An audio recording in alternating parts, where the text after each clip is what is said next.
It's Monday night. The final down's been played. Back on only one thing here on the Definition Network.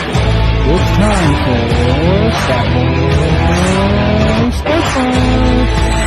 Here's your host, Chief Bartender, and Chief Well Guy.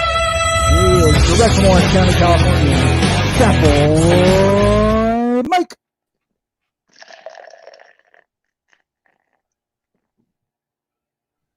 Oh, look at all that head. Oh, my God. That's bad. I was trying to that is another bad time. pouring. That was bad. I tried to do that, and that's what happens when you put too much. Look at that. That's going to be a while, folks. Head, folks. You should not do that. Well, I like it. I tried to do that, and that failed miserably because now I've got beer everywhere. But, hey, that's alcohol abuse. What can I say? Good evening, my internet friends. Welcome to another edition of the Stat Boy Sports Bar. You're probably wondering what we're doing on a Monday night after football. Well, it's called life. It's called needing to go to work. It's called getting ready for Thanksgiving. So things are just changing up a little bit. Don't worry. Just stay tuned to all our social media feeds and things like that. And stay tuned. And we'll still be doing a weekly show. It just might switch things around a little bit, but that's okay. All right, good. We got plenty to talk about. Michael, we're actually going to bring back some channels, Aaron channel, whatnot. Stay with the topic. We will get to Brady soon. I promise. Right. So stick around to all our social media, like I said, and we're going to actually go a little bit old school with what I used to do when I first started getting into the internet vlogging world, and that's talk about good old wrestling. And then we'll talk about a little bit of basketball, and of course, the big news in football. Week 11, we're almost getting ready for the playoffs and the Super Bowl and all that good stuff. We'll go into week 12. We'll get the predictions in. We'll get the power rankings in. And then we'll do a quick shout out at the end like always. And then we get ready for the miracle of Thanksgiving. Turkey, football, in that order on Thursday, or football then turkey, however you want to do it. So let's get started with the good old-fashioned Thanksgiving tradition in World Wrestling Entertainment, and that, of course, is Survivor Series, which actually used to be held on Thanksgiving Eve. Pay-per-views were done on Wednesdays, and, of course, the big news in Survivor Series was, of course, the final farewell of the dead man. 30 years in the business. It just happened to work out that way on the calendar. He made his debut November 22nd, 1990, and he made what's probably going to be his final in-ring appearance in 2020. Of course, if you don't know who The Undertaker is, then you have been living under a rock for the past 30 years. Of course, he made his debut there as the mystery partner of the $1 Million Team. But that happened at the end of the show. Let's talk quickly about what happened during the show. And of course, it took place in the Thunderdome, which was not at the Amway Center, or was it? It's still in the Amway until I think the early part of next week. I think they're moving to Tampa after Raw next Monday. Not sure on that, but they are definitely moving to Tampa. I just don't know the exact date, but I'm pretty sure the quote-unquote lease is up December 1st. Okay. So, as of course, we have the kickoff show, and we had an 18-man interband battle royal, which featured 9 Raw superstars and 9 SmackDown superstars. And a pretty good showing by Dominic Mysterio, who, of course, is Rey Mysterio's son. Unfortunately, he thought he eliminated The Miz. The Miz popped right back into the ring. He went under the rope instead of skinning the cat, which is what you normally do in a battle royal. And, of course, when he eliminated whoever was third in that match, the bell did not ring because it was not the end, and Dominic didn't catch that. Miz throws out Dominic to win the match. And a little bit of brand supremacy. And, of course, this 24/7 championship title thing is just way too crazy. I mean, they brought back the gobbledygooker. Now, if you don't know what a gobbledygooker is, I'll give you a quick heads up. Basically, it's the WWE's version of a turkey, and basically, it was I believe the same year in 1990. If I'm wrong, go ahead and correct me. Same But exact pay-per-view. Yep. yep, there was this giant egg on the stage, and it hatched, and out popped this hideous turkey costume. So the gobbledygooker showed up and got a hold of R-Truth's title. Big whoop there. Not much else to talk about that. Then the pay-per-view opens up with the first 5-on-5 men's elimination match.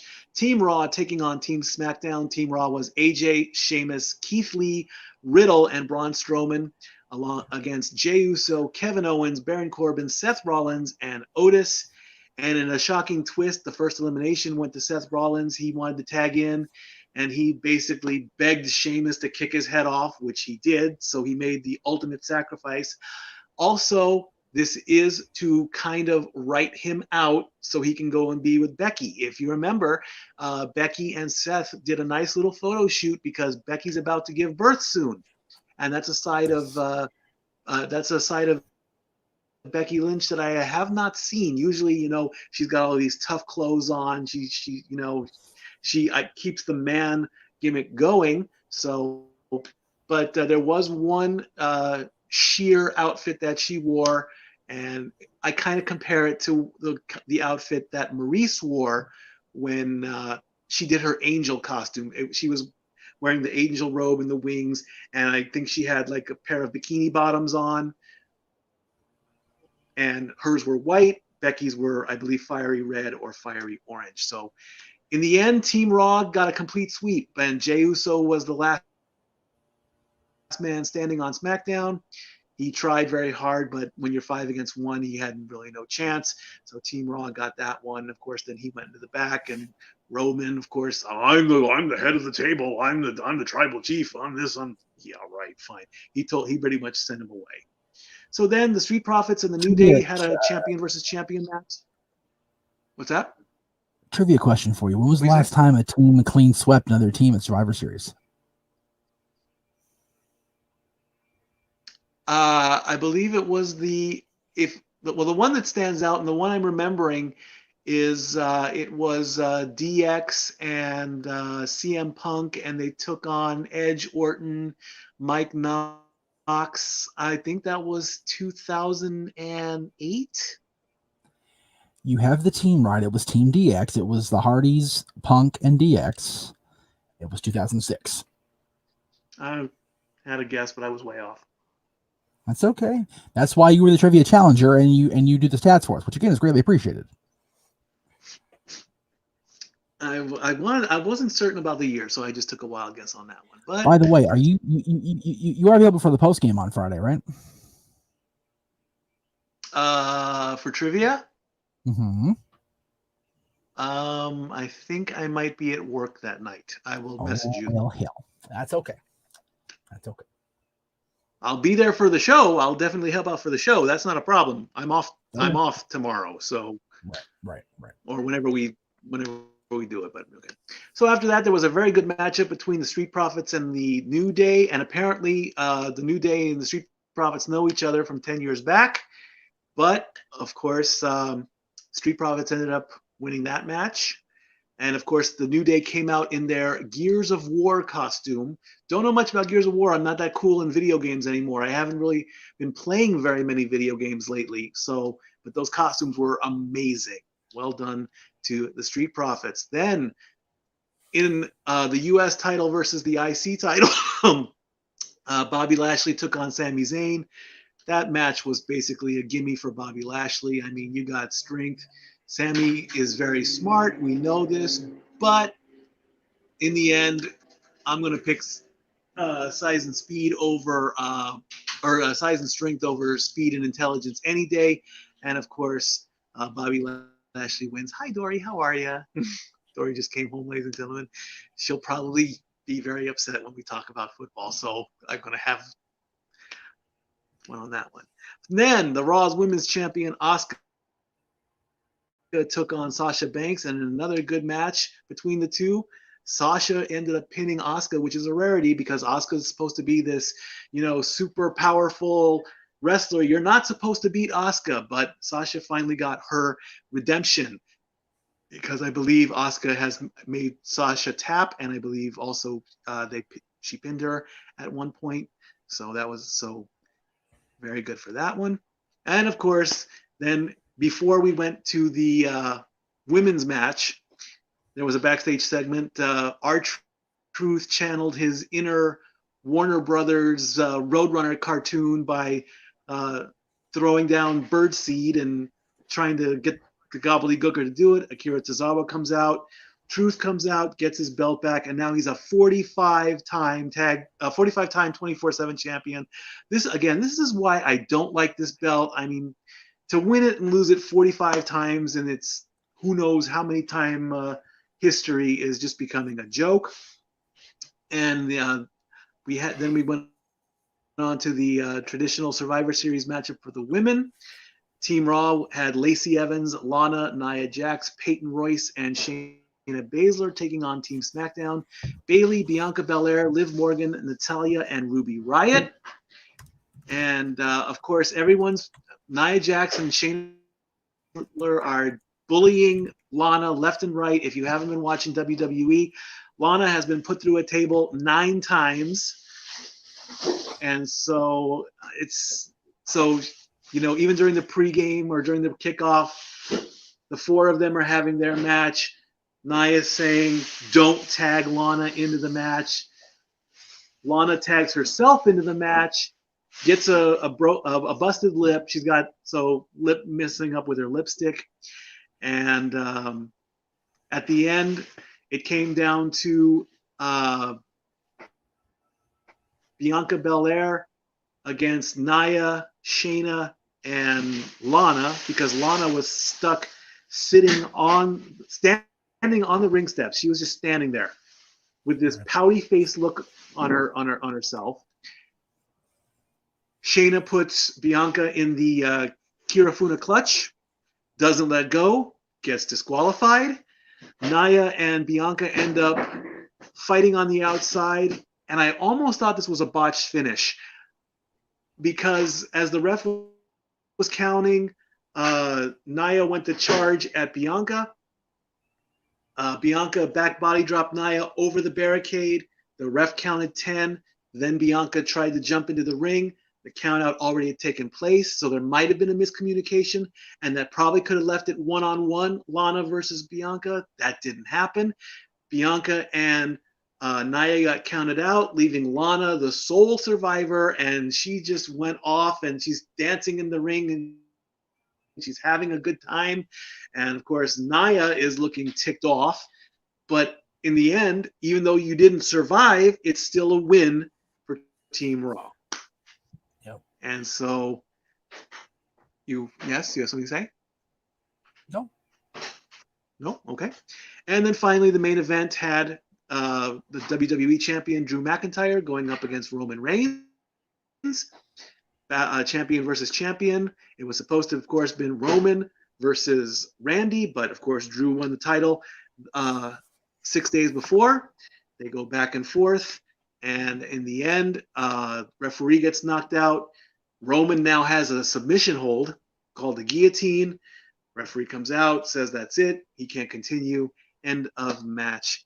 And then, of course, finally, the big moment. It's time to celebrate the 30-year career of The Undertaker.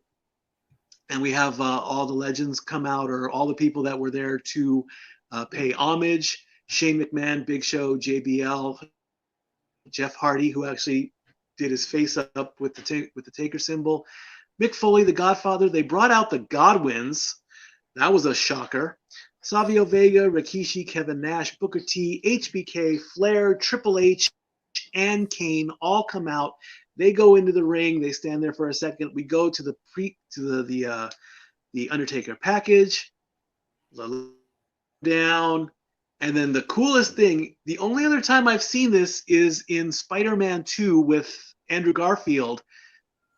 They had a couple of, I believe they're called Tesla towers. And basically, as the electricity zapped, it created a musical note, and the electricity played the song. I'm like, wow. Yes, those are Tesla towers, and I stole it from Disney doing it in The Sorcerer's Apprentice. Oh, they also did it in The Sorcerer's Apprentice too. I forgot about that one. The Tesla coils in that one. It's a very common practice for the coolest things in the world: Spider-Man, The Sorcerer's Apprentice, and now The Undertaker. So there you go. There you go. You popping open a cold one, Dory? You got it. Atta girl. I put mine in a glass, but I kind of missed. And Mikey tried to avoid me until my chair. Look what happened. See? That's because I haven't taught you how to pour proper beer yet. Well, we don't have a tap either. So the Undertaker comes out, and of course the audio from the Thunderdome, thank you, Taker, Undertaker, and all that. And finally he says, after 30 years, it's my time. This is it. It's finally time for me to rest in peace. He gives the pose, and in a shocking, when I saw, and I exactly, there it is, the Undertaker bowing down, and they put a hologram photo of Paul Bearer. And the only thing that I would have liked would be to have, I know hologram technology can move, but I guess in this sense, it didn't need to be done. And Jeff, from what I saw on your live feed, you were just a mess. You were in tears, but they were good tears, and there's absolutely nothing wrong with that. And then the Undertaker leaves the ring and goes up, gives one final salute. But don't worry, guys, this won't be the end, because we know as soon as this pandemic is over and as soon as things get back to normal, we know we'll see the Undertaker again when he gets inducted. It's going to happen. It's just a matter of now when. It's not an if. It's a guaranteed lock. Undertaker is going to go in. He's going to be the headliner in either the 2021 or if they combine 21 and 22 together. It's going to happen, and we will see the Dead Man. Of course, after the show went off, Broken Skull Sections took over. There were more stories, and of course, probably more Jack Daniels, and of course, and now I find out for the first time. Yeah. And now I find out the Undertaker has a wine bottle out. He has a bottle of wine on the market. I was like, even Steve was like, hey, wait a minute. And Undertaker's like, hey, I got fans that like wine. Why not? And of course, to hear Stone Cold say the word Cabernet Sauvignon, that's how you properly. Cabernet Sauvignon. Yeah. Yeah. Too funny. He said it with that Sauvignon, I think is what he said. Texas drawl of his, like, what the fuck, man? What the hell? Yeah. See, Stone Cold drinks beer. He don't drink the wine. And if you remember a BuzzFeed video about Stone Cold, he drank a birthday teeny, a Cosmopolitan, an apple teeny, a Sex on the Beach, and a Jolly Rancher shot. He liked the Cosmopolitan. He liked the Appletini. The other three he hated. Just stick with beer. That's what I'd say. Well, hey, it's one of those things where you know you're going to go 2 hours with this guy at least. You have to have some sort of ha-ha along with to go with the other stories. So, the fact that has a brand new wine is just hysterical. So I found it very funny. But yeah, I was quite the mess last night. Not gonna lie, everybody saw it live on the feed, and I put the picture up this morning along with this. I put my picture in between the two and showed and God bless Lisa capturing my genuine reaction. There's also a reaction of me just kind of sitting there like this with my head down, just trying not to spaz. And there's another great one of me pouring the bottle, pouring the glass of Jack as the thing started. So there you go. But yeah, it's still, it's going to take a while for it to totally set in, right? But I will. Anyway. It's just it was a lot, and I wonder if, see, when he walked away 3 years ago, I really felt the loss, but I feel it more now that I know it's finite and it's done. And it's going to be a very interesting week for me as I do the premiere of the new show tomorrow, as I do Greg's show Wednesday, as we air Rewind Thursday, and as we blow the roof off the place with the trivia match Friday. So we'll see how things play out for me this week, because it's going to be a very interesting week, to say the very least, for me. But we have more to talk about here. There is actually real sports news now that we're over the gaga of the wrestling. So yes, we are. So we're going to talk about what happened in the NBA draft, which was held on the 18th. These, of course, are college players going into the professional world. Not much known about them. I'm sorry I didn't do my homework on that one. But the number 1 draft pick, he's from Georgia University. He went to the Minnesota Timberwolves, and his name. There you go, Dory, Minnesota. Every time you hear Minnesota, you get a Doryism. Dory's a Minnesota girl, true and true. His name, the number 1 draft pick in the 2020, is Anthony Edwards. There he is, right there. Look.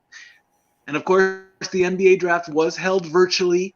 The commissioner would come out, make the announcement. They would go to the person's home, and of course, a representative from the league had hats on standby to give to the player after the pick was made official. So there's your new Minnesota Timberwolves. In fact, the Timberwolves actually got a second pick in the first round. Didn't get the name on that one. I apologize. The number 2 pick, he is from Memphis University. He's on his way to Golden State. James Wiseman. There he is right there. The Memphis Tigers, apparently. And the number 3 draft pick, who last played for the Australian League, and you will know his name. We'll talk about that. It is LaMelo Ball. There we go. I got it. Sorry. You got him? There he is. I got it. Sorry. LaMelo Ball. The Illawarra is a team down in Australia. He's on his way to Charlotte. And we'll talk about him in just a quick second. Pick number 4, he was from Florida State. He's on his way to the Bulls. His name is Patrick Williams. I hope they have better barbers in Chicago. My goodness. What's that? I hope they have better barbers in Chicago. My goodness. Oh, yeah, it looks like he does have a patch on his head, doesn't he? That's bad. Yeah, for a kid, that's really bad. Oh. Unless he wanted it that way. We don't know. I guess. And the number 5 pick from Auburn, his name is Isaac Okoro, and he is off to the Cavaliers. Now, why do you know the name LaMelo Ball? Well, of course, he is Lonzo Ball's brother. And why should you know Lonzo Ball? Well, he got drafted to, and he's playing for New Orleans. But as in life, everything ties back to wrestling. If you remember, a while ago, the Ball family, LaMelo, Lonzo, their other brother, whose name I forget, and their father, all showed up on Miss TV, and let's just say there was an FCC violation because Dean Ambrose came out, and let's just say the N-bomb was dropped. Yeah. Naughty Ball family. And of course, it was a bit of a historic moment also in the NBA draft, as both Ball brothers were drafted in the top 5. And also LaMelo Ball is from Chino Hills. So that's a bit of an accomplishment as well. So we're gonna keep an eye on these guys when the season starts. We're gonna, if need be, and they start playing well enough, it's like, hey, remember him? He's a draft pick. So we're gonna see what happens with that. So free trade, the free agency stuff has been going crazy lately within the NBA. If I can quickly bring this up, let's see, live action here. People have been going left and right like crazy. In fact, where is that one page? There we go, 2020 free agent tracker. We can go team by team, but I'll bring up basically just what the Lakers have been doing since they are the defending champion. Don't worry, LeBron ain't going anywhere yet. He's keeping it. He's keeping it around. That is not what I wanted. Rats. Well, there was some big news out of Los Angeles, but I can't seem to find that page right now, so I do apologize for that. But there are like I say, players are bouncing around like crazy. So things are gonna change in basketball. Of course, they'll probably still be in the bubble, and don't forget it's a 72 game season. And remember how we're going to do the rankings? It's going to be by week. It's a 20-week season. We'll report on each team as they play throughout the week. It'll be based on their record. It'll be based on how many points they score. It'll be how many points they give up. And then an honorable mention to whichever player does the best on each team. And then that player is going to start getting ranked among the other players, and that'll help determine like the mid-season report and possibly the first ever Stat Boy MVP award for basketball. So that's going to be a busy season starting December 1st. What's going on in the comments, Jeff? Are they being quiet, or are they just patiently waiting to talk about football? It's mostly football, but there's a couple of wrestling comments I forgot to throw up earlier. Taker's farewell was nice. Wondering if Jeff will discuss the heat he had on last week's No DQ review. I'll touch on it very briefly. I'm not going to get into it. This is not the time nor the forum, but I was very it really wasn't the review last. Oh wait, no, the review. Okay, yeah, it was. Okay, yeah, the review. Again, you guys don't seem to be able to present your arguments or your comments with eloquency and decorum. So if you guys have a problem with those two words in any show that I'm involved in, that I have moderation control over, you're going to get sounded on it. And if you're going to, bottom line, if you're going to talk to me like I'm a POS, or you're going to act like a POS, you're going to get flagged and deleted like a POS. So there you go. Undertaker says, Elon says, Taker farewell was nice, but geesh, where do they find the Godwins? My whole thing with that was, why was Dennis Knight not Midian? That's my whole, thing there, because he was a chief Undertaker disciple. So there's just my thing there. And he also says he'll be back, that Saudi money from the prince will bring the Taker back. Nope. I don't think I completely disagree with that 100%. Everything else is about our boy Brady, who you guys are way ahead of the game because Brady played tonight. Yeah, we're not going to talk about Monday Night Football till the last ahead of that. So I have to get through all the other games before I talk about Brady. So yes. let's get down to the. And yes, I realize after midnight in the East Coast. So thank you guys for sticking with us. Again, life happens, folks. So week 12, if you're playing along, Chicago, Buffalo, San Francisco, and the Giants all had the week off. And if you all remember, Zach was my challenger in the week 11 picks. So I'll add in the little how that returned and what happened as we made our picks. The first game of the week was Arizona against Seattle, and Seattle ended up winning 28-21. Kyler Murray went 29 of 42 for 269 yards. Russell Wilson, 23 of 28 with 197 yards, 2 touchdowns. Neither quarterback had an interception. Russell is back in the quarterback column. He's still atop the overall with 30 touchdowns. Seattle was hitting penalties left and right. They had 115 penalties, which is the most in a game since week 16 of 2015. And the first team to reach 300 points in a season goes to Seattle. Of course, Zach picked Arizona. I picked Seattle at a minus 3.5. We both had the points on that one. So I ended up getting the first game of that challenge. I'm up 1-0. Kyler Murray didn't even get a chance to do another Hail Murray. So if you get one Hail Murray after 1 week, that's okay. 2, you might be pushing it. So we'll see what happens later on with Arizona in the next few weeks. Coming up next, Carolina took on Detroit, and Carolina not only won the game, they shut out the Lions. That's the first time that happened, all the way back to 2009. Dory is snickering over my shoulder here because the Lions are one of her rivals, and if anything bad happens to the Lions or any team in that division, she's happy, right? Sorry, Aaron. I'm not. Anyway. Carolina hasn't shut out a team. What was that? Go ahead. I'm good. Okay. Carolina hasn't shut a team out since week 14 of 2015. Teddy Bridgewater is out with a knee injury, so P.J. Walker had to come in. He went 24 of 34 for 258 yards, 1 touchdown, 2 interceptions. Matt Stafford only did 18 of 33 for 178 yards, didn't score a touchdown, didn't get picked off. Zach had Carolina in this one. I had Detroit. Of course, if you don't score any points, you don't gain any points. So that puts us tied at 1-1. Next up, Cleveland took on the Eagles and beat them 22-17. That gives a little bit of hope to Jeff because the Eagles are still in first place in the division. But when the Eagles lose, Jeff is happy because it means Dallas has a chance. And I even messaged him about this. I'm happy when the other teams in the division lose just because I hate the other freaking teams, whether Dallas is there or not. I just can't stand the other freaking teams. Go with it, bro. Go with it.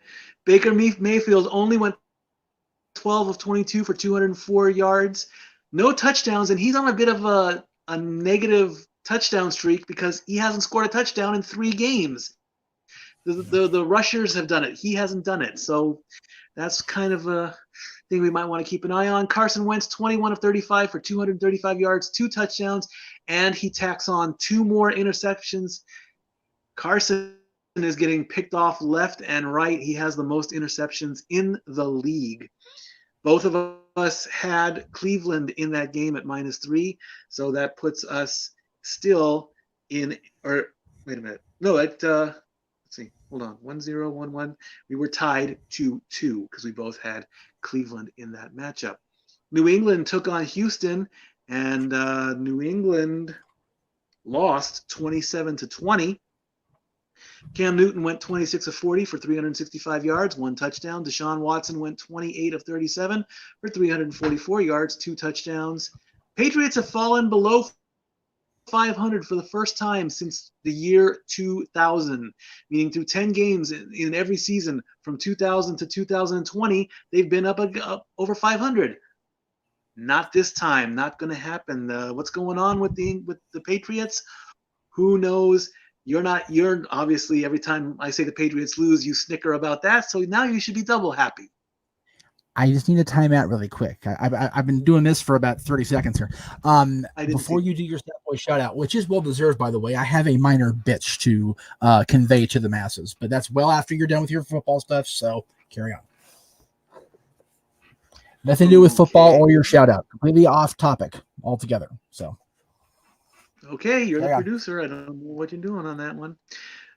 In that matchup, ain't direct trouble with anybody. You're good. Okay, Zach picked Houston. Okay. I had New England. Zach won that one, and that gave him a 3-2 lead. So Zach is up at this point, 3-2. Green Bay took on Indianapolis and lost 34-31. Again, Green Bay, they lost. Yes. Aaron Rodgers went 27 of 38 for 311 yards. Phillip Rivers went 24 of 36 for 288 yards. Both had 3 touchdowns. Both had 1 interception. Rodgers is knocking on Wilson's door to take over the touchdown top spot. Both of us had Green Bay. We both got it wrong. They only had a point. We only had a point and a half. But so that keeps the score 3-2. Pittsburgh Steelers still undefeated, 27-3. Love it. Love it. 10-0. And I actually saw somebody do. They put the meme of Undertaker counting 10 over the Steelers logo. Ben Roethlisberger, 32 of 46 for 267 yards, 2 touchdowns, 1 interception. Jake Luton, the guy that replaced the Jacksonville quarterback, he got picked off 4 times in one game. So no wonder you're not going to score any points after that. In fact, in this matchup, and this has only happened 3 times in the NFL ever, a team that's on a 9-game win streak took on a team that had an 8-game losing streak. And of course, logic says the team with the win streak is going to win, which that happened. Was that Dylan? We both had Pittsburgh. That puts Zach up 4-3.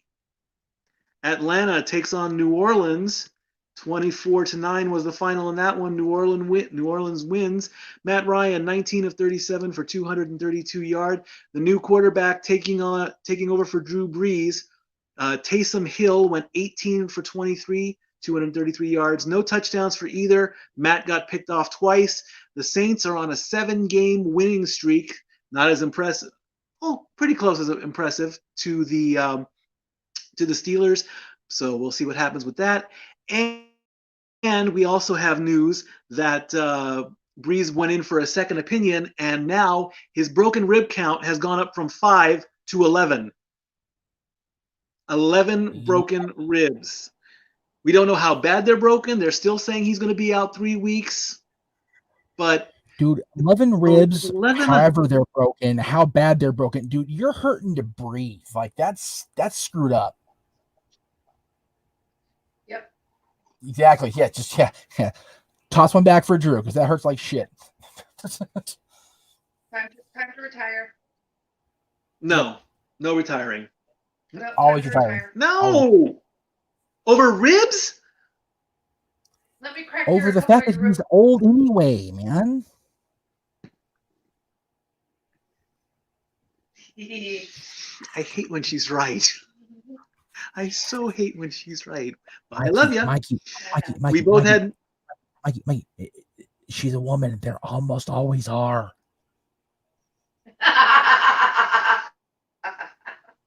And he doesn't know me. Doesn't matter. You're being a very good co-host, by the way. And you're not even on the feed. I don't have to be.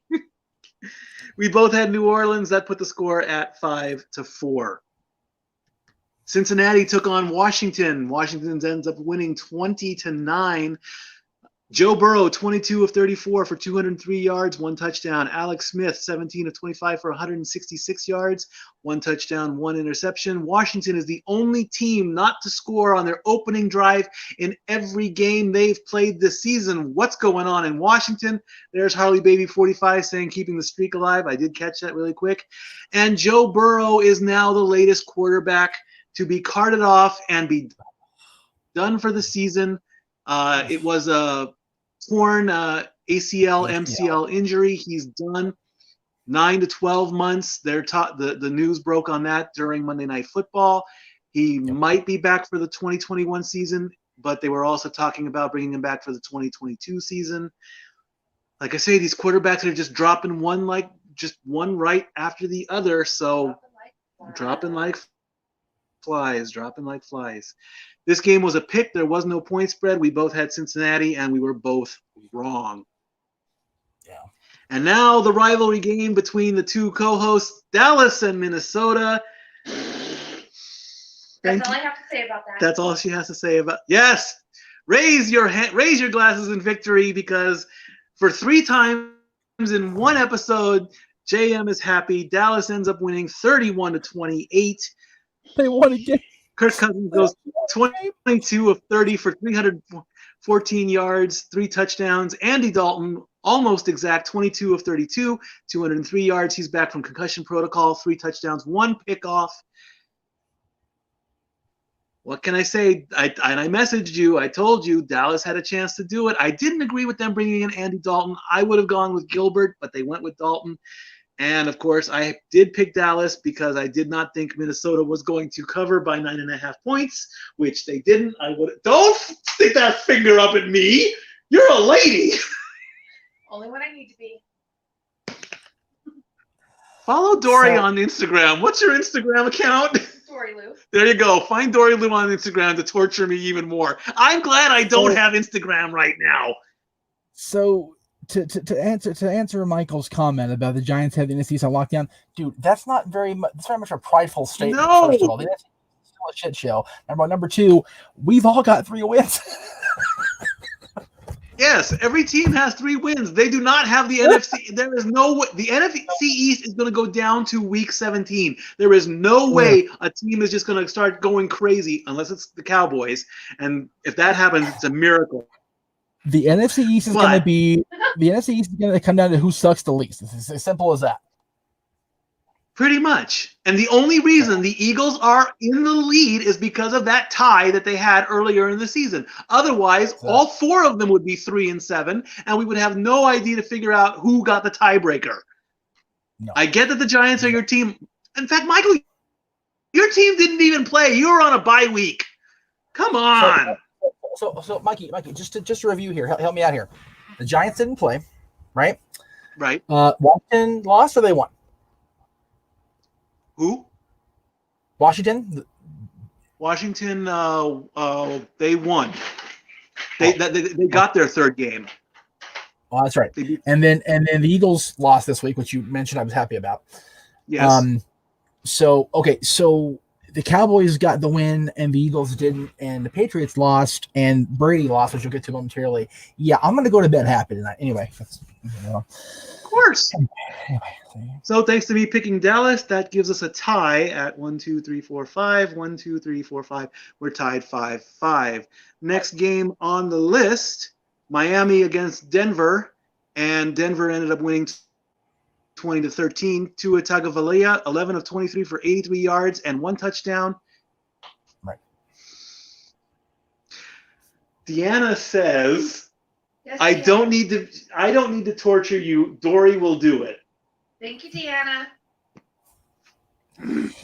This is so much better than the Casa because the people that are antagonizing Mikey are way cuter.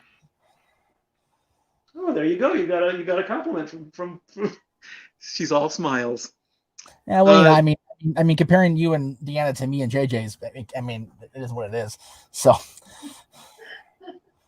Tua Tagovailoa didn't do very well, and he ended up getting benched. Ryan Fitzpatrick had to come in. He ended up going 12 of 18 for 117 yards. Drew Lock went 18 of 30 for 270 yards, no touchdowns, 1 interception. Don't worry, it will be Tua time next week in Week 12. We both had Miami in that match. We were both wrong. It keeps us at 5-5. Up next, the worst team in the league, the New York Jets, tried to go up against the LA Chargers, and they ended up losing. 34-28 was the final score. Joe Flacco went 15 of 30 for 205 yards, 2 touchdowns, 1 interception. Justin Herbert went 37 of 49, 366 yards, 3 touchdowns. Even though the Jets did not win, they did cover the point spread. That was my pick. That now gives me a 1-game lead, and that turns us up to 6-5. 1, 2, 3, 4, 5, 6, 8. Yeah, I think it was what we have there. So more than likely, when we get to the power rankings and the standings, you know what's going to happen with the Jets. Possible, but absolute probable. Spoiler alert. Up next, the Titans took on the Ravens, had to go into overtime to do it. Ryan Tannehill went 22 of 31 for 259 yards. Lamar Jackson 17 of 29 for 186 yards. Ryan had 2 touchdowns. Lamar had 1. They each had an interception, and it's also being known as a walk-off touchdown. I always thought the walk-off was a baseball term, but it's also a football term. Zach had Tennessee in that one. That gives us another tie at 6-6. 1, 2, 3, 4, or excuse me, no, 7-7 actually. Yeah, 7-7. Okay, I have no idea what this is here, so we're going to cancel that out. The Sunday night game, the Chiefs took on the Raiders, and if you saw what happened with that one, it was a very good game all the way down to the end. Patrick Mahomes, 34 of 45 for 348 yards, 2 touchdowns, 1 interception, and Patrick Mahomes is the first quarterback to hit 3,000 passing yards. He is up top. Matt Ryan had a lock on that stat for a while, but now he's over that threshold. Derek Carr, 23 of 31, 275 yards, 3 touchdowns. Patrick Mahomes shows you can win a game in a 2-minute offense. And as far as that game went, we both had Las Vegas to keep the tie going. The pick was Las Vegas. They covered the point spread. And, of course, tonight's game, the Rams taking on the Buccaneers, and the Rams end up winning 27-24. Jared Goff, 39 of 51. Jared Goff almost tied a Monday night record. The record for most completions is 40. He went 39. He got 3 touchdowns and 2 interceptions. Tom Brady went 26 of 48, 216 yards, 2 touchdowns, 2 interceptions. Folks, the Rams are 32-0 when they lead at halftime. That streak has been going on since 1970. Brady is old and should retire, says Michael Gonzalez. I concur. A lot of people, we've said this for Brady gets exposed against good teams and is a sore loser. I just saw that news pop up. Apparently, Brady is doing something where he's not happy. Brady lost and Patriots lost and Chief wins. It's a great week of football, says Anthony Y. Yes, indeed, absolutely true. Why Brady is a sore loser, I don't know. He does get very he looks very disappointed when things don't go his way. So Spoiled brat syndrome. it's what? Spoiled brat syndrome. Oh, apparently he's a spoiled brat. Again, Very follow much so. Dory on Instagram at Dory Lou. And as far as the Week 11 challenge, Zach and I tied, with each of us going 2, 3, 4, 5, 6, 7, 8. 1, 2, 3, 4, 5, 6, 7, 8. We both went 8 and 8. Normally, I usually say a tie is a victory, but when it comes to beating me one-on-one, you got to beat me straight out. Therefore, Zach and I are going to have an upcoming rematch. We'll determine when, more than likely week 13, I believe. If somebody's in the chat room and they want to come up for week 12, stand by on that one. No one wants to play for week 12? You went 9-9. Everyone went to bed, huh? It's freaking 12:30 back there, man. Just saying. So Good point. Well, we'll improvise. We'll figure that all out. So I went 8 and 8 on the week. That puts my total at 80 wins, 82 losses, and 3 draws.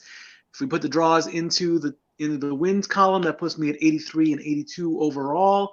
That's a +1. So I'm technically kind of still up on the week, but who knows what we're going to do in week 12. Now let's move on to the graphic portion of the sports bar, the world famous Stat Boys Power Rankings. stand by 1 second here.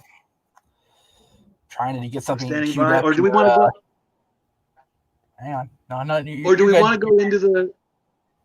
Okay. No, you're good. Just hang on. I'll be. I almost wanted to switch it up and actually go into the standings first, because when we put up the bottom team, which we know who it is, they'll see why in a second. So. Oh crap! What is that? Oh, nothing. Nope. Nothing. Oh see damn it! No, start it. The American flag. You'll see why when you start your rankings. Don't worry. All right. Well, That was my freaking surprise. the team I'm so that's in the bad. bottom. Okay, fine, whatever. Well, like I said, no surprise here. There it is. The Jets are done for the season. Well, they're not done for the season. They are. There is no way they can possibly get. Oh my God.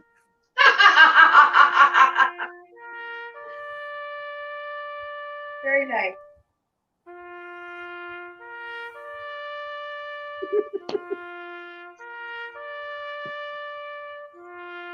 Oh.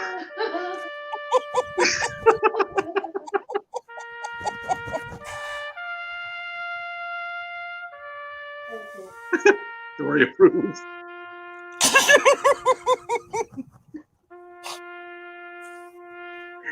New York Jets. Oh my God. Raise your glasses for the Jets. They tried. They didn't try very hard. Oh, she's got a shot glass. Dory's got a shot glass. Oh my God. I am so glad I did that now. I Two feel shot so much better. glasses. It's All right. I was gonna say that in there you go. I was gonna say that in the standings. We can maybe do it again, but they are done. They are 0-10. They cannot get in. That's it. We're probably gonna do this again next week if this happens. Team number 31, they didn't go anywhere. They lost to Pittsburgh 27-23.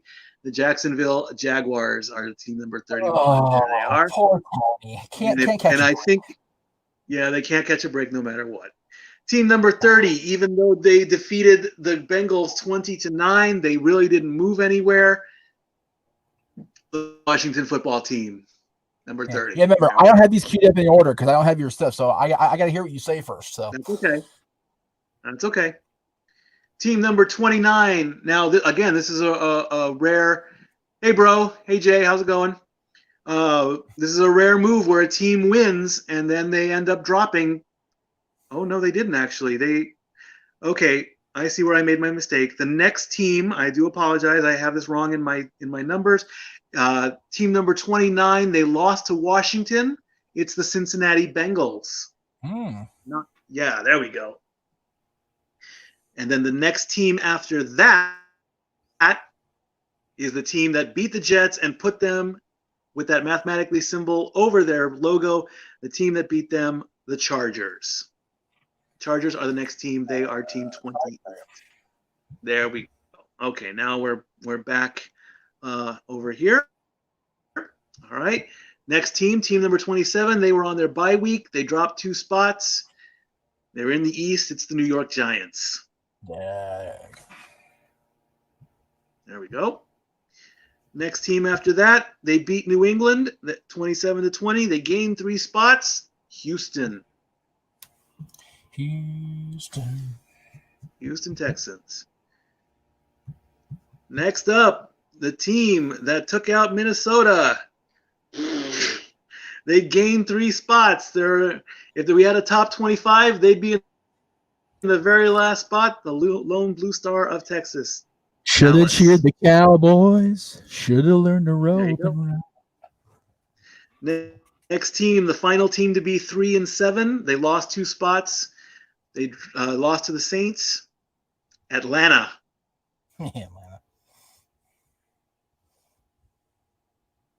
The next team, the team that is currently leading the NFC East, not by much. They dropped 2 spots after losing to Cleveland. The Eagles. There it is. Next up, these next teams have each won 4 games. We're in the 4-game level. They beat Detroit. They blanked them 20-0. Carolina. Okay. Next up, they beat Miami by a touch. They beat Miami by a touchdown, 20-13. They gained 3 spots. Broncos. Okay, there you go. Next up, lost to Houston, 27-20. They drop a spot. Dylan's team, the Patriots. There, okay. Okay. Next up, the team. Oh, this is only I think this is only the second shutout of the season, but it's still a loss. They lost 20-0. Put the Lions up there. Team number 19.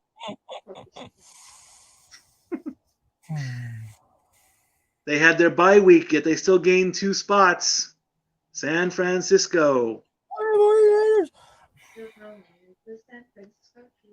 Even though they lost to Dallas 31-28, they did not drop any spots. They are in the same place as they were. That's a win, and remember, in some cases. Skol, put the Vikings up there. They still lost. Uh-oh. We're still ahead of you in ranking. I'm not denying that. I can't even deny numbers. Numbers don't lie. Okay, I want you to go to neutral corners, and when the bell starts ringing, you 2 start swinging. No offense, my money's on Dory. No shit. But she's absolutely right. The numbers don't lie. Minnesota's ahead of us in the rankings. We just beat you guys the other night. It's simple as that. That's all there is to it. Okay, carry on. There's no neutral corners involved in it. No. Yeah. The only team to be even. There, Mike. God, why you guys stir shit, Mike? It's all your fault. It's what I do. That's why. Okay, Mark Henry. What I do? I stir the shit. Okay, there, I said it. The only team to be at an even 5-5. They did not play this week. They have no change. They're stuck right where they are. The Bears. Dumb Bears. The Bears. Dumb Bears. Dumb Bears. I'm scared now. The next 4 teams all have 6 wins. They're all on the bubble. They've all dropped 4 spots, and all of them lost. First up, at number 15, the Baltimore Ravens. Okay. They lost to Denver. thanks to Tua time being benched. Miami. It's funny when you said Baltimore, I almost clicked on the Colts logo. That's how old school I am. Next up, in fact, these next two teams, they didn't play each other. The next team is Las Vegas, Okay. losing to Kansas City 35-31. And the final team that's on the bubble, Arizona, at 6-4. All right, the next teams, all these teams have 7 wins, and they lost tonight. They dropped 5 spots. They are 7-4. Tampa Bay.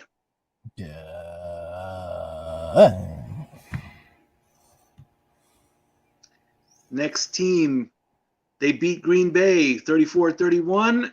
They are in the top 10. The Colts. Oh yeah, the Colts. Okay. All right. Team that jumped 6 spots after beating the Eagles, the Browns.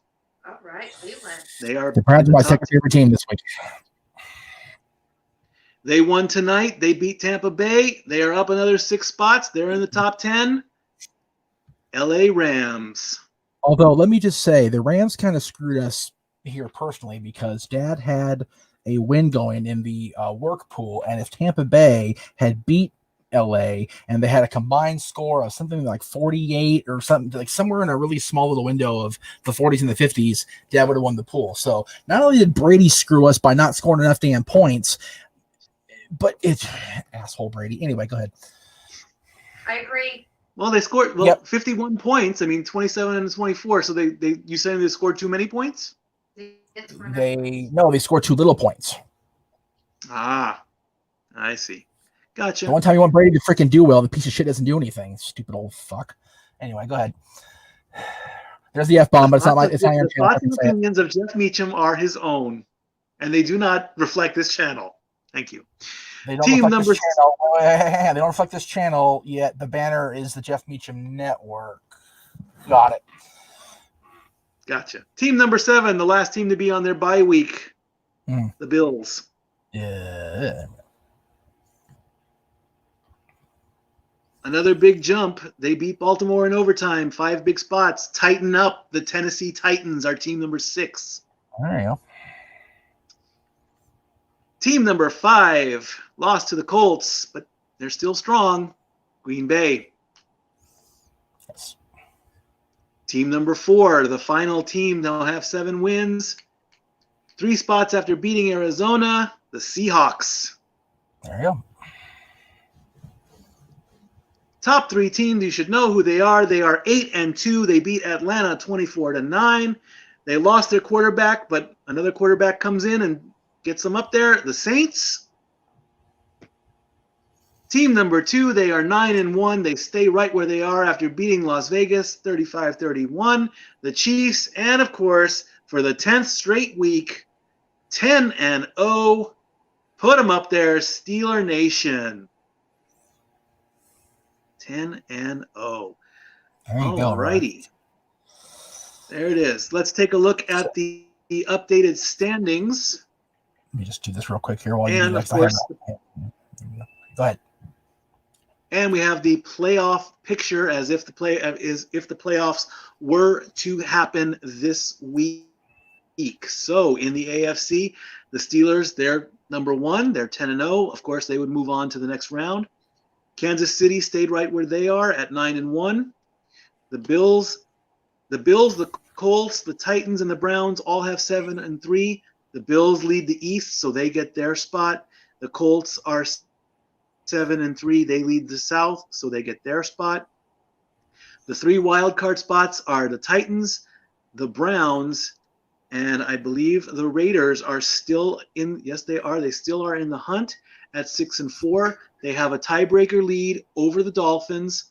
And, of course, all the other teams, the Ravens are still in play. The only team that's on the bubble that might be eliminated next would be the Jaguars. They are 1-9. The best they can do is 7-9. That still gives them a possibility to get in, but it's very, very slim. So possibly after week 12, they're going to be out, and then we'll have to put the red mathematically elimination on that side. In the NFC, the Saints have the lead in the NFC South. They're 8-2. They have the number 1 spot. They're going to move into the next round. The Packers are 7-2. The Seahawks are 7-3. And of course, the Eagles are 3-6-1. All 4 teams, they move on. They are automatically in. The next 3 teams on the bubble are the wild cards. The Rams at 7-3, the Buccaneers at 7-4, and the Cardinals at 6-4. Again, all teams in the NFC still have a chance to get in. Of course, Washington, Dallas, and New York, the best they can finish is 9-7. So in that division, just the winner is going to get in. Atlanta can finish 9-7. Detroit can finish 10-6. Chicago can finish 11-5. The NFC is still wide open, so we're going to see what happens with Week 12. So there's your playoff standings for the week. And now it's time for the Week 12 predictions. Dory, do you want to go one-on-one on this one? You want to be my official challenger for the week? Sure, why not? All right, good. Dory just picks the winner. I pick the points. That's how it's going to be. So, and like I said, with Zach, him and I will have a rematch either between weeks 13 and 17. And remember, if you beat me hands down, straight up, you get I'll send you out one of the Stat Boy Sports Bar t-shirts. If you have that shirt already, it'll be the Stat Boy approved shirt, or it could be any shirt on the Jeff Meacham Network. There is the Stat Boy shirt there. Buy it on teespring.com. There are all the other channels there. All right. So we have all 16 matchups. It's a 16 matchup week with 3 games on Thanksgiving. And the first matchup is Houston and Detroit. Who you got, Dory? I'm taking Houston on that one. She's taking Houston. And I am taking Detroit with a 2.5 advantage. Play along, folks. Keep track, and we'll see what happens. Washington takes on Dallas. Who you got? As much as I don't want to, I'm going to have to go Dallas. And I'm taking the same at a -2.5. All right. Baltimore, Pittsburgh with the streak on the line. Yeah, I see that. You know what? The Pittsburgh's going to continue this streak. All right. And I'm taking Pittsburgh at a -3. Las Vegas and Atlanta. Ooh, let me see here. We're in Sunday's games now. Yes. Raiders are going to continue. All right. We both have Las Vegas. I have them at a -1. That's pretty much a pick'em game. Chargers and Bills. Bills. All right. They're coming off the bye and they're at home. All right. I have Buffalo a -5.5. So we'll see what happens with that one. Giants and Bengals.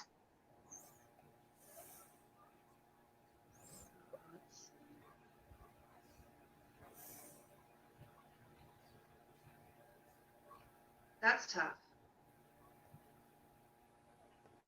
Giants are 3-7. Yeah. Bengals are 2-7-1. So it's pretty close. You know, just because that's the way I sometimes do things, we're going to give Bengals the home field advantage. It's going to be Bengals. All right. I have them at a +4, so that's pretty much an even matchup. Titans and Colts. Colts. Okay. I have Titans at a -2.5. Browns and Jaguars.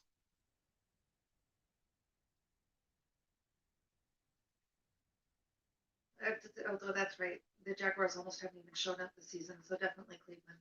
All right. And I've got Cleveland at a -7. All right. I'm pretty certain you're going to pick the Vikings against Panthers. Yeah, we got home field advantage on that one. Okay. I've got Vikings at -4.5. All right. Cardinals and Patriots. Neither? We call that stadium implosion in this channel. Cardinals at the Patriots. I'm going to give it to the Cardinals. Okay. And I've got Patriots at 2.5. Miami and New York Jets. No question. No question, Miami. And I'm not even accepting the points on that one because It's ridiculous. it's ridiculous. It's not worth it. So it's pretty much a gimme. Saints and Broncos. Ooh, Saints. Saints. Yeah. All right. And I've got Saints -6. 49ers and Rams. Oh, let's see. I think we're going to have to go with Los Angeles. And you know I hate the LA teams. And I've got the Rams -7. Chiefs and Buccaneers. Chiefs. All right. I'm giving Brady a chance. I'm taking a 3-point advantage with the Bucks. Now you have to pick your rivals. Bears are taking on the Packers. You gotta pick one. Yeah, the Bears are taking on the Packers. The Packers are playing at home. Really? Packers. All right. Never I've got pick against the Chicago Packers at Lambeau. I've got Chicago +8. And next Monday night's game, Seattle versus Philadelphia. I've got Seahawks -6. All right. So because Dory is picking the teams and I'm picking the points, it could be a possibility where we both get the point right. That is a possibility. And like I said, if she beats me, we gets more points. She gets the win, which you have done more times this season, I think, than anybody. You've beaten me pretty good. And your shirt will be delivered probably after Thanksgiving, Okay. more than likely. All right. Also looking into week 12, Jeff, this is the scenario for the Cowboys to be in first place. Obviously, the Cowboys would have to defeat Washington. That would put them at 4-7. The Giants would have to lose to Cincinnati. The Giants would drop to 3-8, and Philadelphia would be at 3-7-1. So I think at that point, if the standings work the way they do, with Philadelphia being 3-7-1 and New York and Dallas being 4-7, I think that will put Dallas in first place. The tie will not matter because they call a half a win. 4 is greater than 3.5. So that's your scenario. Okay. Sound good? Good to meet you. Good. So again, you want Dallas to win, you want Seattle to win, and you want Cincinnati to win. If that scenario happens, that'll give Dallas their 4th win, and they should be on top. And they'll have a little bit of breathing room, I think, in Week 13. I haven't gone ahead. I don't know what Philadelphia is up against in Week 13, but that is a possibility. All right, so that's my hopes on Cincinnati. I'm gonna not even worry about it. Yikes. Okay, so before you get into your shout out, because I know we're way past an hour at this point here. Let me just go ahead. The floor is yours. All right, I appreciate that. Let me go ahead and move me here and change the thing because this is not your rant. This is not your bitch. This is mine. ABC, I get it that you have to promote your shows on your other shows and give each other the rub, and that's fine. I didn't watch Into the Stars this season. I refused to watch the show because you took Tom Bergeron and Aaron Andrews away from us as fans. And yes, you brought back Shauna, which I adore Shauna Burgess. There's no denying that. But the fact that you not only had Caitlyn from The Bachelorette win your season, an ABC star winning another ABC show, not okay. And Artem is a wonderful dancer. I'm not going to take that away from him. Artem is great. He's a nice guy, period. He just came back from his paternity leave, dealing with Nikki and having the baby. So you pick the ABC star and the feel-good story for your season 29 championship win. Disgusting, ABC. People are going to feel good at that, and that's great. It's a load of shit that they won. They shouldn't have won. There's plenty of other better dancers in this category this season that have done way better overall in their performances. I've had a chance to watch. I've peeked in here and there. I didn't watch the whole thing front to back here. I'm not gonna lie about that. But what I've seen of the 4 that were remaining, the outcome is complete, utter, large load of horse shit. There you go.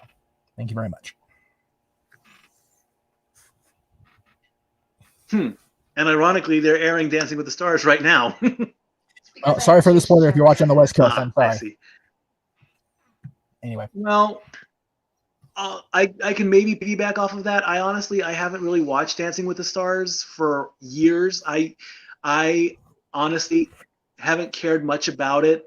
The only time I really do care about it is when they announce who's going to be on the show, and even this season, I mean, there were hardly any celebrities that I really could figure out who was who. I mean, they had to possibly profit on the whole Tiger King scandal earlier this year, so they brought her in there, and I had no idea who that was. So. Well, but she was second out. Okay, Charles Oakley, formerly of the NBA, he's a very, very out of prime athlete. Anne Heche was a big deal 20 years ago. Okay, whatever. Jesse Metcalf, current star, Dance with Sharna. I would have liked to see him go farther than week 4, but week 5, fourth elimination. What are you gonna do? Vernon Davis from the NFL, another great guy, but again, whatever. One of the people that stars on that reality show Cheer. It's again, reality TV is a thing. Jenny Mai, TV host and stylist, was she had to withdraw. I guess I missed that. I didn't see that. But just again, the names that they have on here that they consider to be, big time names, like they've gone from mostly B-list names to damn near C and D people, and it's just such a shame. And like I said, they purposely removed Aaron Andrews and Tom Bergeron this season for whatever reason, and they brought in Tyra Banks, which she is the kiss of death to any show she hosts since Top Model ended. It's ridiculous. Yeah, we have it on in the background, and she's got this wild, poofy, huge. Yeah. Has she gained that much weight? She's got to wear great big dresses to disguise it. Yep. And also, she's scary. We get what no one's allowed in the ballroom except the judges, the host, and the dancers due to the pandemic. Of course. But even that is an issue because you gotta have that. You gotta have that energy. The cheers of the crowd, the boos when the judges. Why is Derek Huff in the judge's chair? Why is not Glenn Goldman? Glenn cannot leave England, dude. The quarantine. He can't leave. He can't go over here. Are you kidding me? Okay, honestly, he's my favorite judge. He was my favorite. He was my favorite judge because he put a bit of not quite elegance. Well, yeah, definitely elegance and definitely legitimacy. As does Bruno. Carrie Anaba, I can't stand her. If there was a way that I could, if I could hop into Adam's DeLorean, who we're going to talk to tomorrow on Matter of Time on the Jeff Beach Network, by the way. If I could hop in his DeLorean and go back in time and remove the happening of Carrie Anaba being conceived in a heartbeat. No question about it to me. She's obnoxious. I can't stand her on dancing. I can't stand her on the talk. She bugs. The whole Dance with the Stars process has been completely twacked out in this last season. I hate that I gave it press, but it was brought to me by a dear friend who had a vested interest in the outcome of the season. And I like Artem, but no.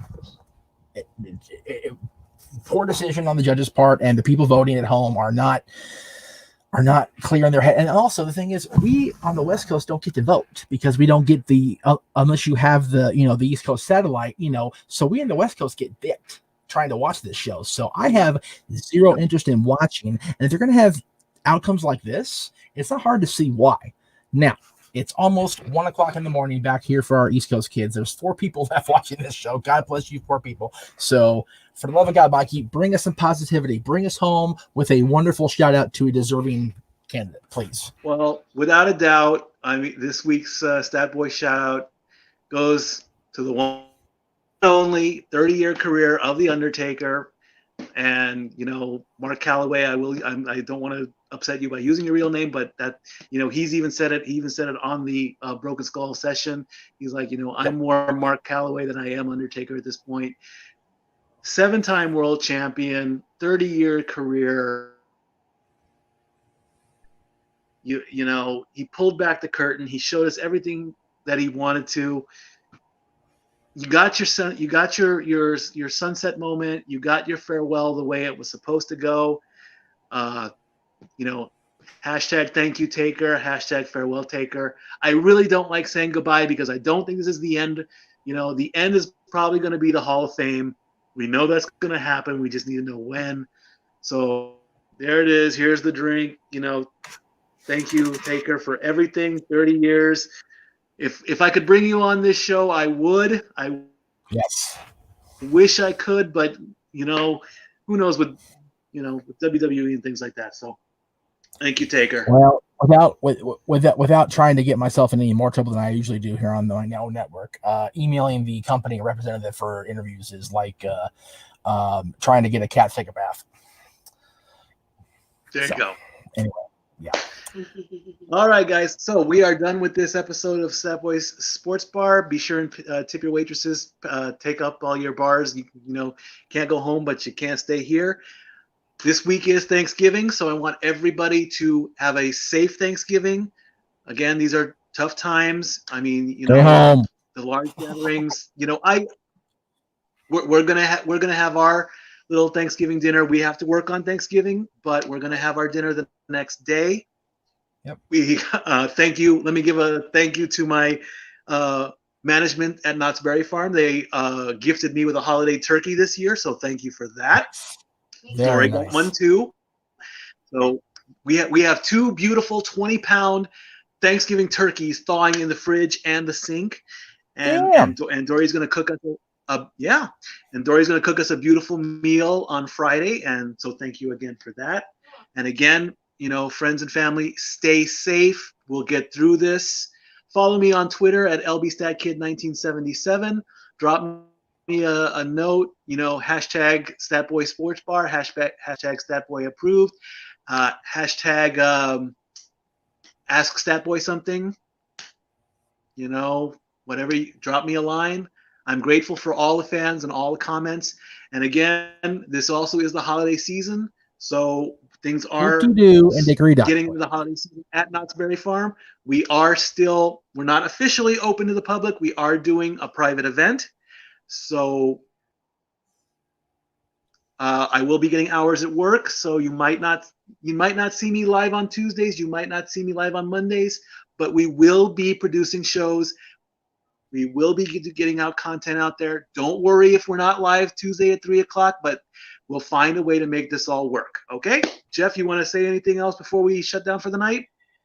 Just again, don't forget. All right, friends. Again, have a happy and safe. He asked me to talk and he talks over me. Sorry. The lag is terrible. God, I hate this lag so much on between us.